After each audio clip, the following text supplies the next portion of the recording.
All right, thank you, Matt. Thank you for being here today. I get the task of talking about the B word. That was presented to me last week in a meeting. I didn't know what the B word was. So I'm going to talk about some bowl scenarios at this point in time. Great news is we're bowl eligible, fourth consecutive year. I think everybody in this room probably realizes that there are 76 slots available. As of this morning, there are 71 bowl eligible teams. There's another 17 that could possibly become bowl eligible. And actually, a couple of those games, teams will be playing each other, so we know the winner is going to be bowl eligible. So it looks like at this point in time that there's going to be enough bowl eligible teams to fill all the bowl slots. So that's important. That comes into play with some of the things we're going to talk about. All right, Sun Belt Conference. This year, of course, again, I think everybody in this room realizes they have 3 bowl tie-ins. New Orleans Bowl still has first pick. The GoDaddy Bowl in Mobile has second pick. And the new bowl in the league this year is the Ragin Sports Camellia Bowl in Montgomery, Alabama. They'll have third pick. So none of that has changed. I think the nuance that I kind of wanted to come in here and visit with you on today simply is the college football playoff and what that means and how that affects the Cajuns and where we are right here at this point in time. Okay? Most people realize there is a college football playoff, and most people kind of assume it's 4 teams, 2 games. You know, you have the 2 semifinal games on January 1, the Sugar Bowl and the Rose Bowl, and then the 2 winners will go to Dallas and play for the national championship. A lot of people don't realize there's 4 other bowls. There's actually a total of 6 bowls that are associated with the college football playoff. This year, those other bowls are the Cotton Bowl, the Peach Bowl, the Fiesta Bowl, and the Orange Bowl. The Group of 5, as the Sun Belt Conference is a member of the Group of 5, is guaranteed a spot in one of those 4 other bowl games. So the Group of 5, which is the Sun Belt, Conference USA, the Mid-American Conference, the Mountain West Conference, and the American Athletic Conference, the champion of those 5 leagues will get vetted by the College Football Bowl Selection Committee, and the best team, as seen in the eyes of that committee, will go to one of those other 4 bowl games. So as long as the Cajuns are in the running for the conference championship, we cannot accept a bowl invitation because we may get vetted, again, for a spot in one of those 4 big bowls on December 7th. So as long as we're in the running, there will not be a bowl announcement. Okay?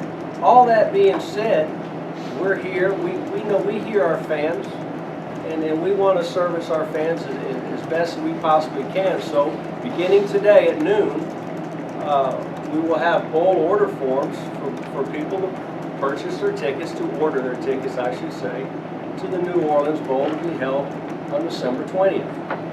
I can't tell you for sure that is where we are going, but if we don't get selected to go to one of those host bowls, then I do believe that we're in a good position to be the first one selected out of the Sun Belt Conference. So again, beginning today, fans can go online, print out the form, get it to the Cajun Dome ticket office. You can go online, actually use Account Manager. If you have your password, you can order tickets yourself, or you can go in person to the Cajun Dome. Okay? And all that information I know has been provided to you. We'll have the same bowl priority as far as tickets go. We'll take care of our annual fund donors first. Our season ticket holders, if you're not an annual fund donor, will be seated second. Students on a first-come, first-served basis that want to get in the red zone that we create there at the Superdome are third. Our alumni are fourth, and then general population is fifth. So that's kind of how we see people. Okay, I'll open it up for questions. If you are not, as of this weekend, say Georgia Southern wins, and you are not in consideration for conference championship, does that mean you can announce before December 7th? I would think that is an accurate statement. If Georgia Southern wins this week, they would be the outright champion, and I do believe we would have the opportunity then a week from today to announce exactly where we'd be going.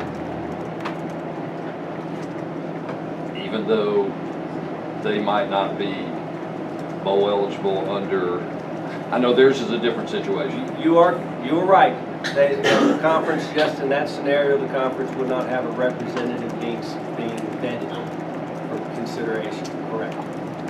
Would you have to get waivers, Carl? That's a suggestion that you might have to get a waiver to announce early. Correct. We will work on that between now and next Monday. And that waiver would come from I assume it's going to come from the CFP? yes, exactly. Scott, all kind of possibilities, but overall, it's a pretty good problem to have, isn't it?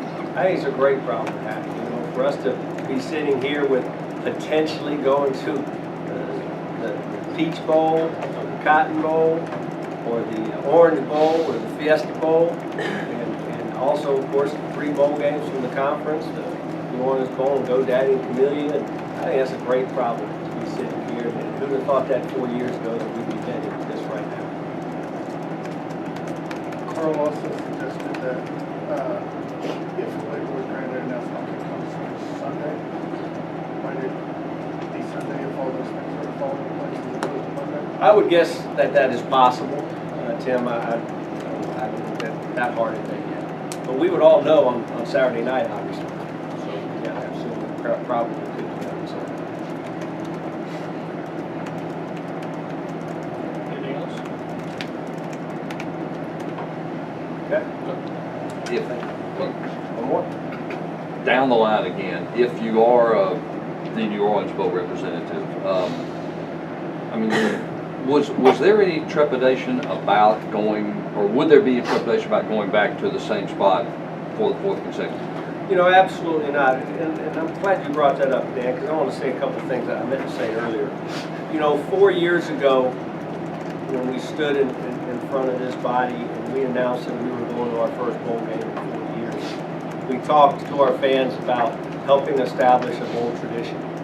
That we wanted to go to a bowl game that would help us establish a tradition. And I think we can check that off.